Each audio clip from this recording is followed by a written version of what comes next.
वचन में देखते हैं तो यह घटना अदन वाटिका में पहले घटी है, जब सर्वशक्तिमान परमेश्वर, अगर हम परमेश्वर के वचन की शुरुआत को देखें तो उत्पत्ति में मनुष्य की शुरुआत को देखें तो मनुष्य की शुरुआत में सर्वशक्तिमान परमेश्वर ने मनुष्य को अपने स्वरूप और समानता में बनाया, उसके नथनों में जीवन के श्वास को फूंक दिया और मनुष्य जीवन का श्वास फूंकने से जीवित प्राणी बन गया। अगर आपको मनुष्यों की सृष्टि के बारे में मालूम नहीं है, कुछ लोग अगर नए हैं तो आप लोगों को सीखने के लिए है कि परमेश्वर ने एक मिट्टी को लिया और उसका एक पुतला बनाया और पुतला बनाने के बाद परमेश्वर ने उसके अंदर जीवन का श्वास फूंक दिया। जब जीवन का श्वास फूंक दिया तो वो मनुष्य जीवित प्राणी बन गया। जब जीवित प्राणी बन गया तो परमेश्वर ने उसको अदन की वाटिका में रखा। उधर भले और बुरे के ज्ञान का वृक्ष और जीवन का वृक्ष और भी बहुत सारे वृक्षों को परमेश्वर ने उधर लगाया, लेकिन परमेश्वर ने उसको एक काम दिया कि तू अदन वाटिका की क्या करना है, रक्षा करना है। परमेश्वर जब भी किसी मनुष्य को चुनता है, मान लो हमको ही चुना है, तो परमेश्वर ने हम सबको एक काम दिया है। तो परमेश्वर ने अदन वाटिका में आदम को रखा और आदम को कौन से दिन बनाया? वचन में लिखा है आदम को परमेश्वर ने छठे दिन बनाया। तो छठे दिन जब परमेश्वर ने बनाया तो परमेश्वर ने उसको एक काम भी दिया है कि तू अदन वाटिका में क्या करेगा? अदन वाटिका की सुरक्षा करेगा, उसमें रहेगा, उसमें काम करेगा। तो अदन वाटिका में आदम को रखकर और हवा को भी बनाकर परमेश्वर ने उधर उनको रख दिया है और क्या बोला है? भले और बुरे के ज्ञान के वृक्ष के फल को कभी ना खाना। एक ही कानून परमेश्वर ने इन दोनों को दिया है। वो कानून क्या था? वो व्यवस्था क्या था? भले और बुरे के ज्ञान के वृक्ष के फल को कभी ना खाना। जिस दिन तुम इस फल को खाओगे तुम अवश्य मर जाओगे। परमेश्वर ने उनको ये बोला। लेकिन माफ करना, क्षमा करना, किसी का मुझे लगता है म्यूट खुला है। आप में से कोई देख लीजिए प्लीज, किसी का म्यूट खुला हुआ मुझे लग रहा है।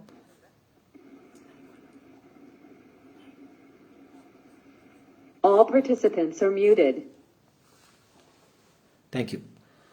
तो भले और बुरे के ज्ञान के वृक्ष को परमेश्वर ने खाने के लिए जब मना किया तो उधर शैतान आकर क्या किया? हवा के साथ बातचीत करने लगा। जब बातचीत करने लगा तो हवा ने भी उसके साथ बात करने में इंटरेस्ट लिया। मैंने आपको पहले भी बता चुका हूं, दुनिया का पहला पाप बात करने से ही शुरू हुआ था। अननेसेसरी बात करना शुरू किया। हालांकि उनको उनसे बात करना जरूरी नहीं था, लेकिन शैतान सर्प के बीच में प्रवेश करके हवा के साथ बहुत सी बातें करने लगा और परमेश्वर के खिलाफ भी कुछ बातें किया। क्या बात किया? प्रभु के वचन में लिखा हुआ है। अगर हम पढ़ेंगे तो प्रभु के वचन में से, धन्यवाद, हम निकालेंगे उत्पत्ति की किताब, जेनेसिस। अगर आपके पास बाइबल है, अपनी बाइबल को ओपन कर लेंगे। उत्पत्ति की किताब हम प्रभु के वचन में से निकालेंगे। उत्पत्ति की किताब, उसका 3 अध्याय और उसका पहला वचन से हम पढ़ेंगे। प्रभु के वचन से पहला और दूसरा वचन। यहोवा परमेश्वर ने जितने बनेले पशु बनाए थे, यहोवा परमेश्वर ने जितने बनेले पशु बनाए थे उन सब में सर्प धूर्त था। सर्प उन सब में से धूर्त था, मतलब चालाक था, क्लेवर था। जी। उसने स्त्री से कहा, जी, क्या सच है कि परमेश्वर ने कहा तुम इस वाटिका के किसी वृक्ष का फल ना खाना? तो उसने स्त्री से कहा, तो बोलने का मतलब क्या है? क्या आदम किधर है? आदम तो उधर है नहीं। स्त्री से कहा, क्योंकि उसने स्त्री को अकेला देखा। जब उसने अकेला देखा तो उसके साथ बात करना शुरू किया। तो हवा को क्या चाहिए था? आदम के साथ रहना चाहिए था, लेकिन कुछ ही समय के लिए उसने क्या किया? अपने आप को आदम से अलग किया।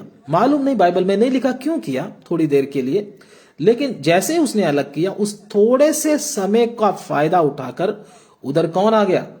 शैतान उधर आ गया।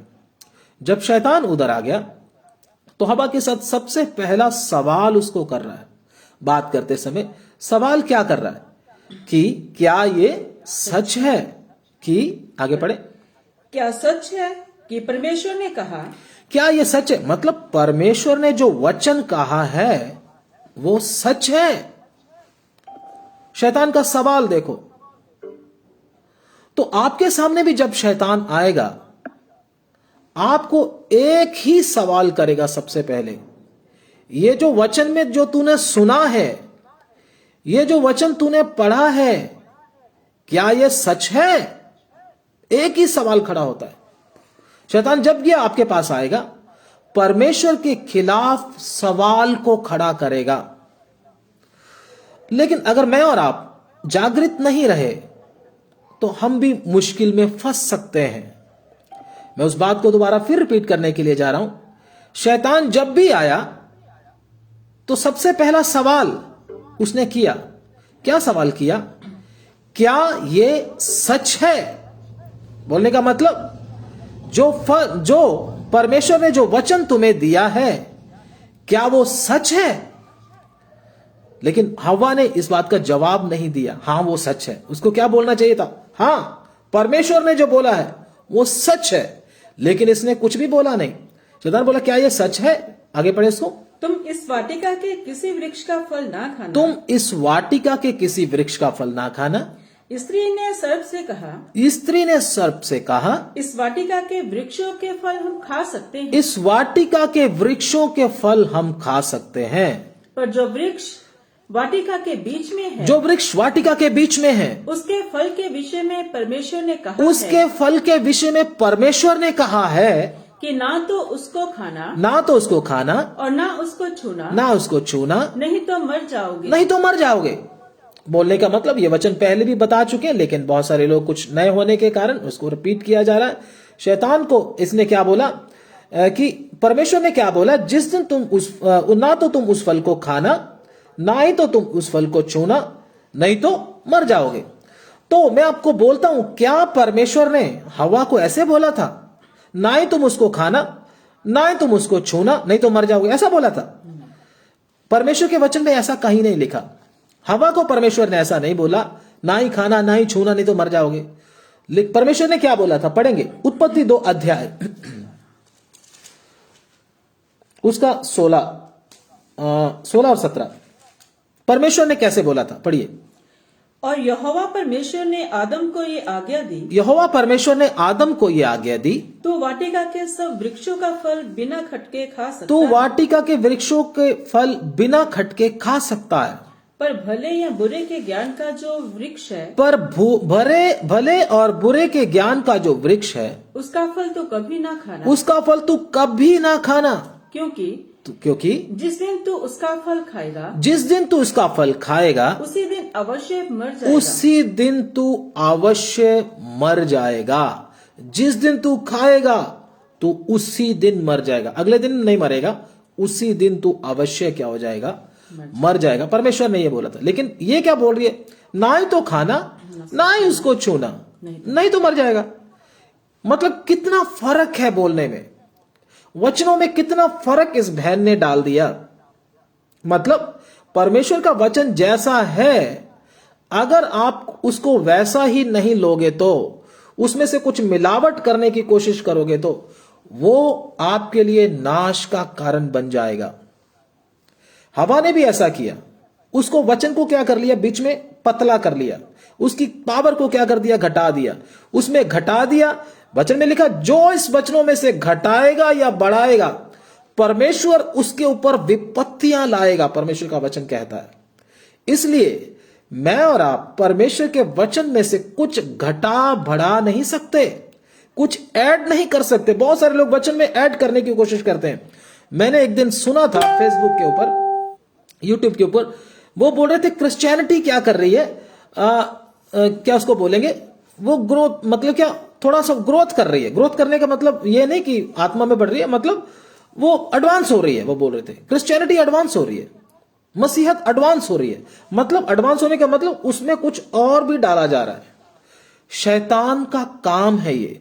अगर इस वचन के अलावा कुछ और डाला जा रहा है, तो या वो संसार की बात हो, या वो संसार का कल्चर हो, या कुछ शेरो शायरी हो, या किसी और धर्म ग्रंथ की बातें हो, अगर डाला जा रहा है वचन के अंदर, वो वचन को अशुद्ध कर देता है। मैं आपको बोल दूं, कोई भी चीज हम परमेश्वर के वचन में डाल नहीं सकते। परमेश्वर का वचन अलग है, दूसरी चीजें अपनी जगह पर अलग हैं, कुछ भी नहीं डाल सकते इसमें। अगर आप इसमें कुछ डालने की कोशिश करते हैं तो परमेश्वर के वचन में क्या कर देते हैं, मिलावट कर देते हैं। परमेश्वर के जिसने जैसे हवा ने किया, ना तो खाना ना ही छूना, नहीं तो क्या हो जाओगे, मर जाओगे।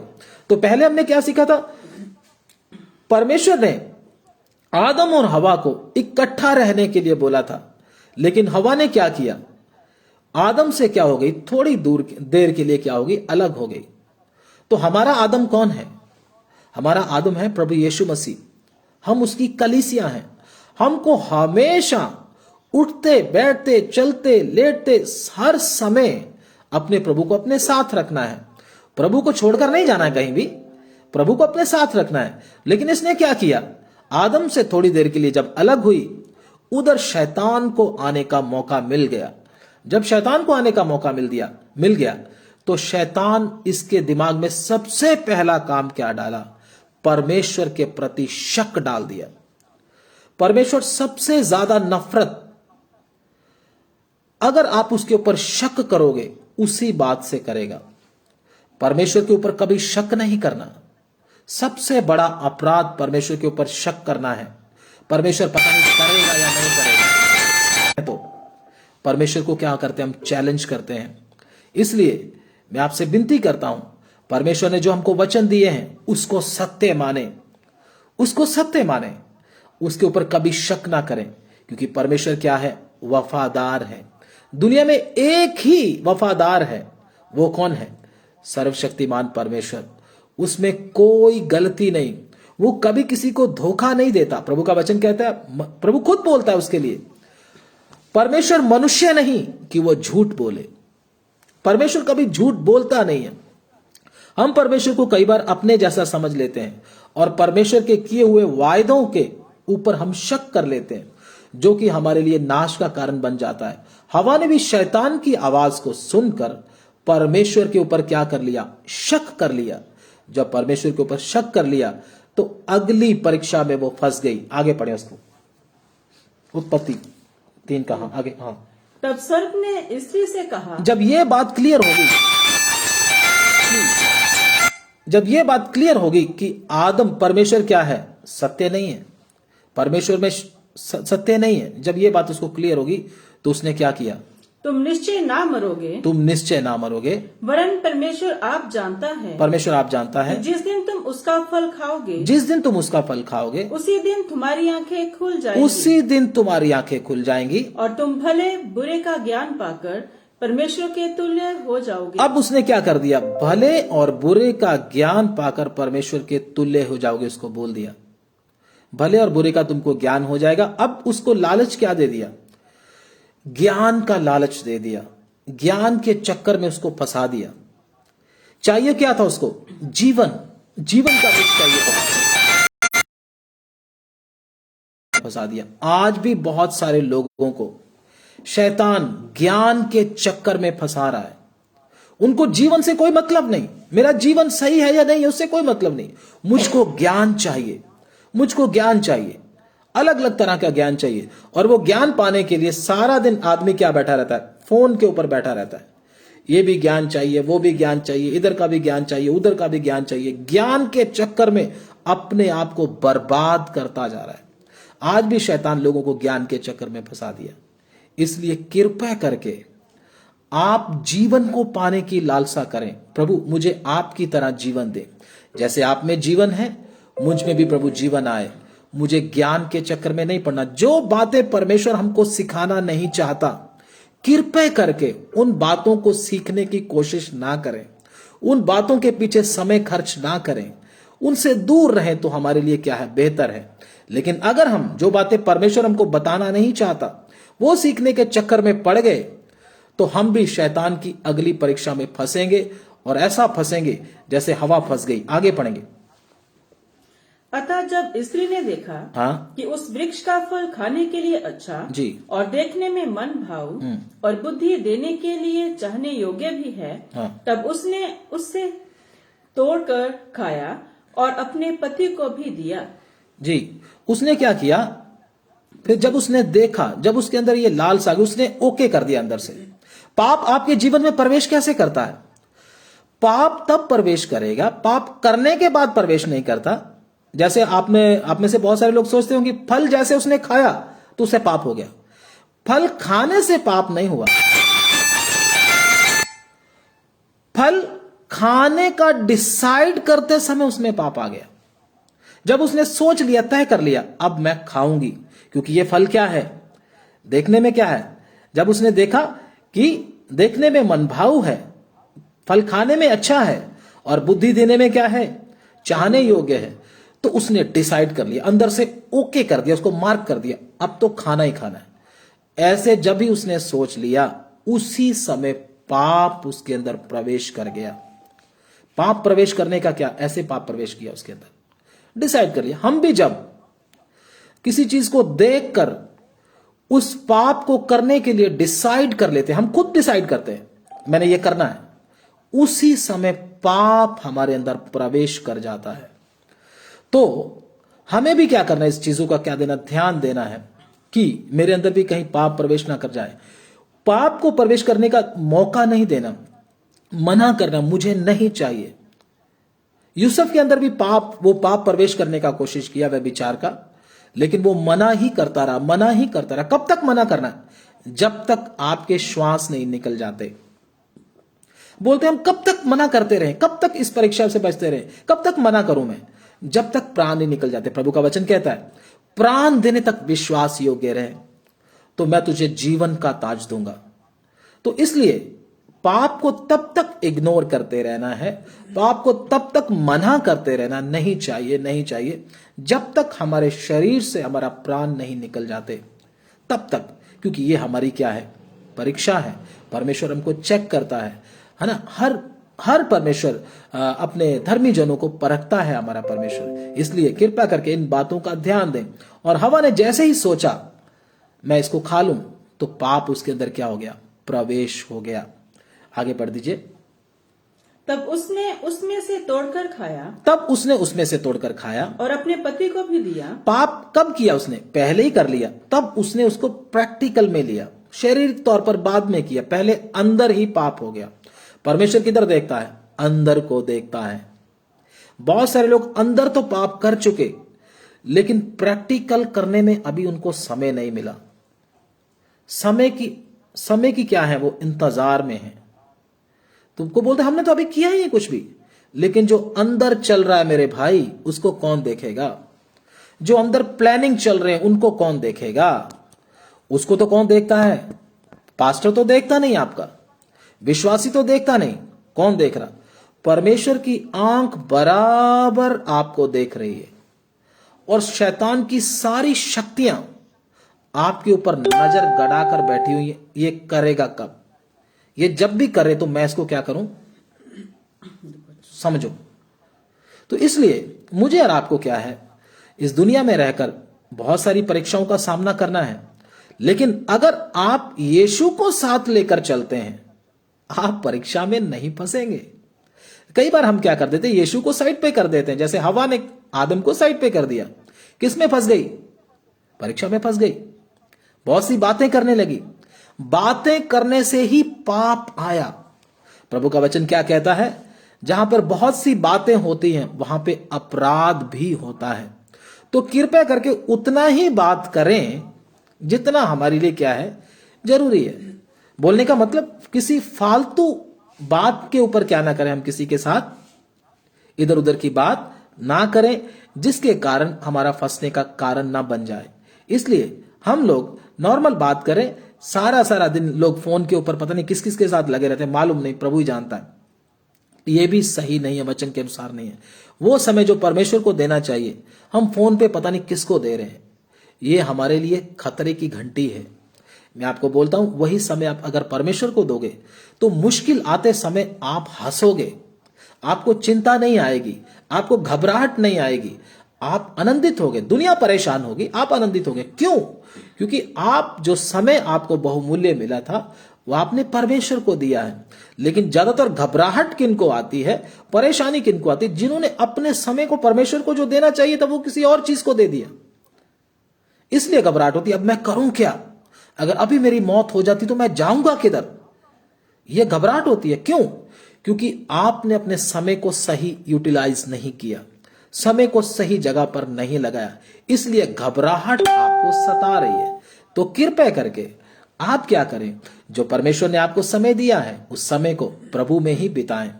तो हमने वचन पढ़ा था, हमने वचन क्या शुरू में किया था, वचन क्या था कि हाय उस पर जो भले को बुरा और बुरे को क्या कहता है, भला कहता है। जब आदम ने भी पाप कर लिया, हवा ने भी पाप कर लिया, तो उधर क्या हुआ ये पढ़कर हम प्रार्थना करेंगे। ज्यादा आगे नहीं जाएंगे, ज्यादा लंबा नहीं जाएंगे। तो पढ़ेंगे प्रभु के वचन में से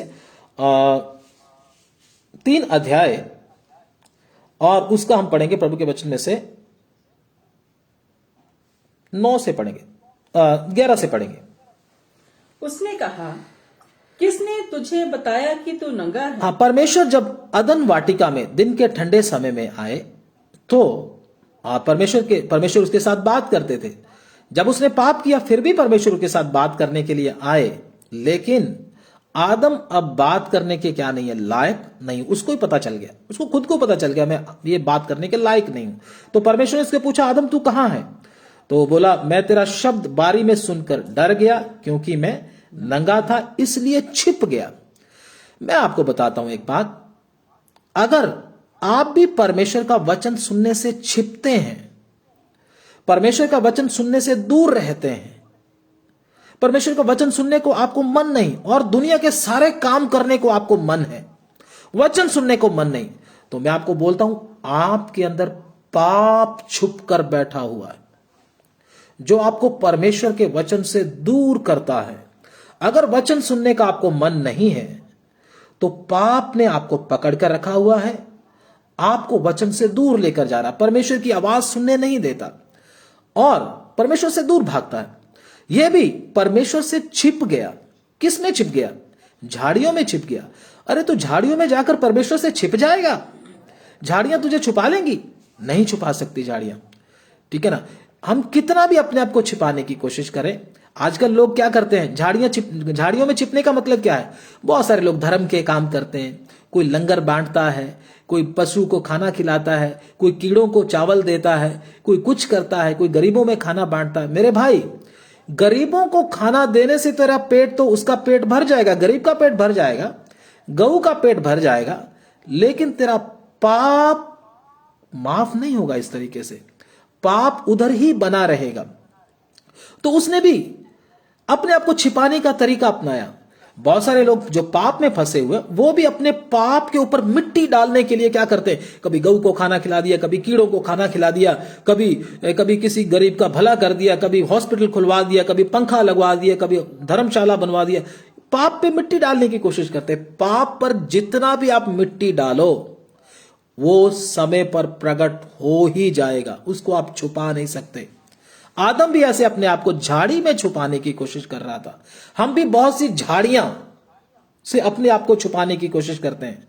वे झाड़ियां आपके वस्त्र भी हो सकते हैं। कई लोग सफेद कपड़े ही पहनते हैं। मैं तो संत हूं, मैं तो सफेद कपड़े पहनता हूं, मैं तो कभी शर्ट पहना नहीं, मैं तो कभी टाई भी नहीं पहना, हम दूसरे लोगों की तरह नहीं है। यह भी एक ढोंग है, मैं आपको बता दूं। पहरावे के द्वारा किसी को प्रभावित करने की आप कोशिश कर रहे हैं और अपनी गलतियां उसके द्वारा छुपाने की कोशिश कर रहे हैं, तो यह पाप है।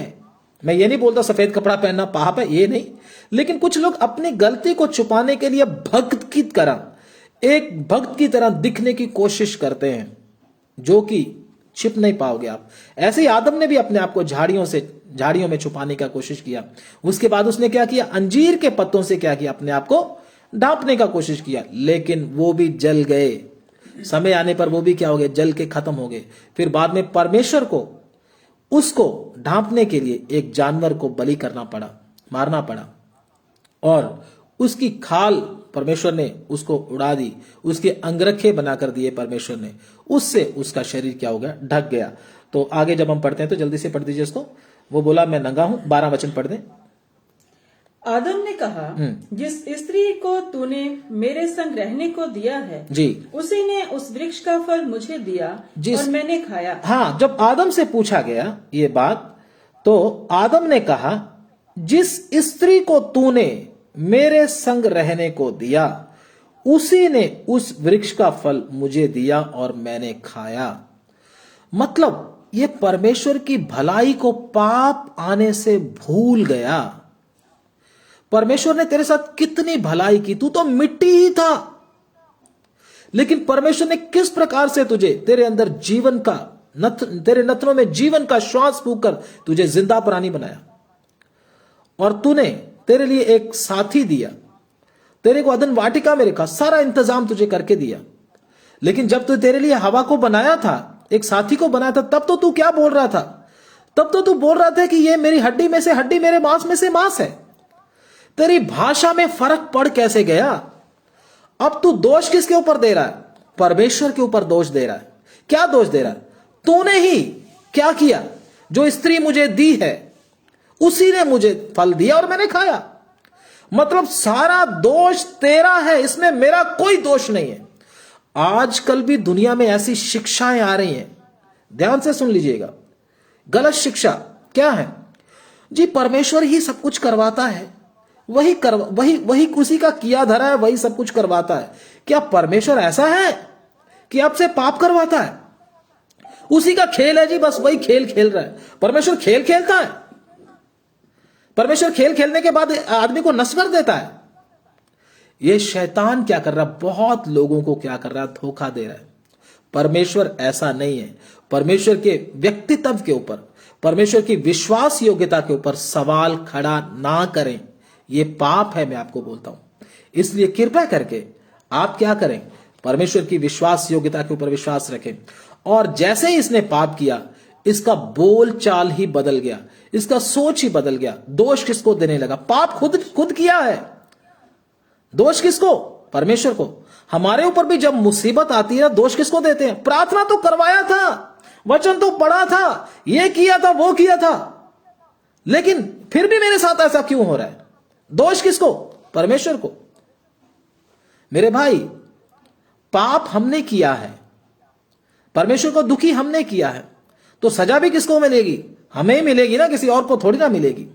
तो इसलिए कृपा करके परमेश्वर के ऊपर दोष ना दें। तो परमेश्वर का वचन क्या कहता है? हम भले को क्या कहने लगते हैं? बुरा कहने लगते हैं। मुसीबत आने पर पता चलेगा कि आपके मुंह से निकलता क्या है।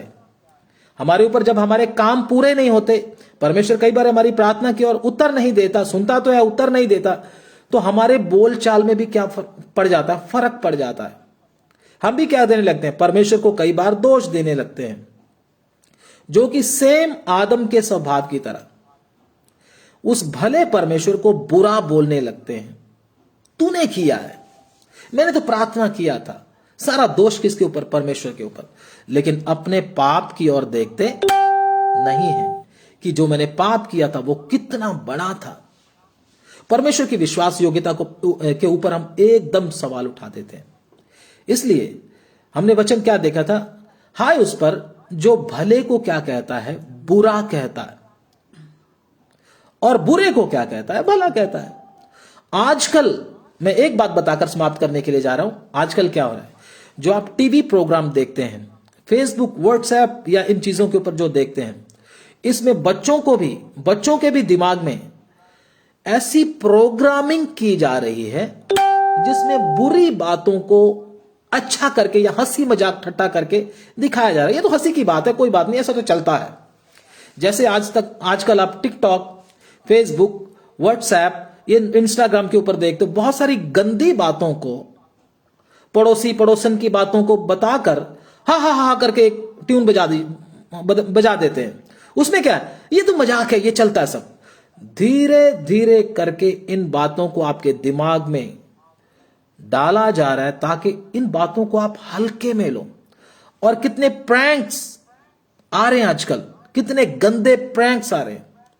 उसको भी क्या है? मजाक में। ये तो मजाक चल रहा है, असल में वो मजाक नहीं।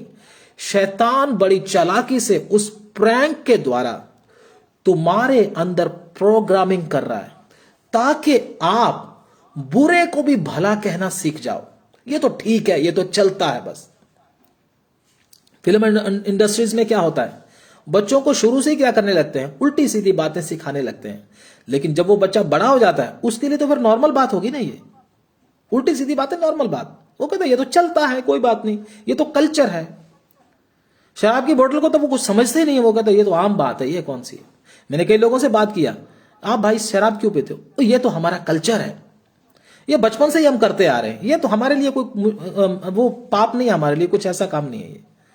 मतलब ऐसा प्रोग्रामिंग हो गया। फिल्मों में ऐसी बातें, ऐसे कार्टून्स और ऐसे प्रैंक्स और बहुत सारी बातें ऐसी आ रही हैं, ऐसी एड्स भी आ रही हैं जिसमें धीरे धीरे अश्लीलता को नॉर्मलाइज किया जा रहा है। ये नॉर्मल सी बात है, ताकि आने वाला संसार, आने वाली पीढ़ी करप्ट हो, बुरे को भी भला कहिए अच्छा है। कार्टून्स में भी आप देखोगे एक मतलब कि एक शैतान होता है, वो अच्छे अच्छे काम करता है और उसको कहते हैं, लोग उसको समझते हैं बुरा, लेकिन वो दिखाते हैं ये तो देखो कितना अच्छा है। मतलब शैतान को भी अच्छा करके पेश किया जा रहा है। ऐसा कार्टून्स में, बहुत सारी चीजों में, अगर आप ध्यान से उन चीजों को देखोगे तो, ध्यान से, सिर्फ मजे के लिए नहीं, उनके अंदर क्या भरा हुआ चेक करने के लिए अगर आप करते हो तो। अगर आप आत्मा में कमजोर हो तब चेक नहीं करना, अगर परमेश्वर का आत्मा आपको अगुवाई करता तब चेक करना। उसमें शैतान बड़ी बारीकी से भले को बुरा कहने के लिए और बुरे को भला कहने के लिए एक प्रोग्रामिंग की जा रही है, ताकि परमेश्वर की हाय इस संसार के ऊपर लग जाए। आने वाले समय में क्या होगा, प्रकाशित वाक्य में अगर पढ़ते हैं तो प्रभु का वचन कहता है, जो लोग छोड़ दिए गए इस धरती के ऊपर, यीशु मसीह की आमद जब होगी, जब रैप्चर होगा, प्रभु का वचन कहता हाय उन पर जो लोग छोड़ दिए गए। हाय उन पर। क्यों हाय उन पर? क्यों? क्योंकि शैतान ने पहले से उनके अंदर ऐसी प्रोग्रामिंग करके उनको क्या कर लिया, भले को बुरा कहना और बुरे को भला कहना सिखा दिया, और वो सब लोग इधर छोड़ दिए जाएंगे।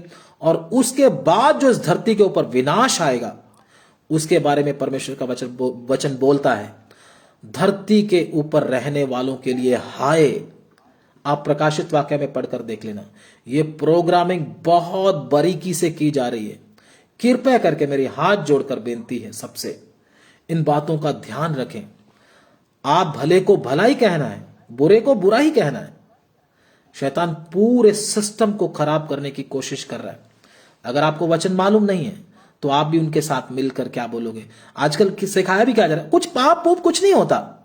बहुत सारे विद्वान लोग सिखाते पाप कुछ नहीं होता, अपने आप को जो विद्वान समझते हैं। ये दिमाग की सोच होती है, पाप कुछ नहीं होता। पाप के नाम पर हंसते हैं, बोलते हैं, जोक समझते हैं पाप को, लेकिन परमेश्वर की नजर में बड़ा भयानक है। परमेश्वर को उस पाप से छुड़ाने के लिए हम लोगों को अपने इकलौते पुत्र प्रभु यीशु मसीह को दुनिया के सामने नंगा लटकाना पड़ा। याद रखना, कितनी भयानक सजा उसके ऊपर आई है। किसकी वजह से? पाप की वजह से। लेकिन शैतान पाप को क्या कर रहा है, एक कल्चर बना रहा है। यह कल्चर है ताकि सब लोग करने लग जाएं। इसलिए पाप को हल्के में कभी नहीं लेना। अगर आप पाप को हल्के में लेते हो, आप कितना भी वचन जानते हो, आप एक दिन फंसोगे। मैं आपको बोलता हूं, परमेश्वर का दास करके अभी हम उसको नहीं बोल सकते। सुलेमान को देखो, कितने भजन सहायता उसमें आते हैं, कितने नीति वचन उसने लिखे, कितने गीत उसने लिखे। सुलेमान परमेश्वर के वचन को अच्छी तरह जानने पर भी पाप को गंभीरता से नहीं लिया, पाप को हल्के में लिया। बोला ये तो छोटी सी बात है, मैं तो इतना बुद्धिमान हूं, मैं सब कुछ जानता हूं, मैं निकल जाऊंगा इसमें से। पाप में ही मर गया। परमेश्वर का वचन उनके लिए क्या बोलता है? हाय उन पर जो भले को बुरा और बुरे को भला कहते हैं। इसलिए हम परमेश्वर के वचन को ध्यान से अध्ययन करें, और जब पाप का स्वभाव हमारे अंदर आ जाता है, पाप हमारे अंदर प्रवेश कर जाता है, हम भी उसी प्रकार से कहने लगते हैं। और जब हवा को देखो तो हवा ने भी कुछ और ही कहानी सुनाई। मतलब इनका नेचर पूरा ही बदल गया।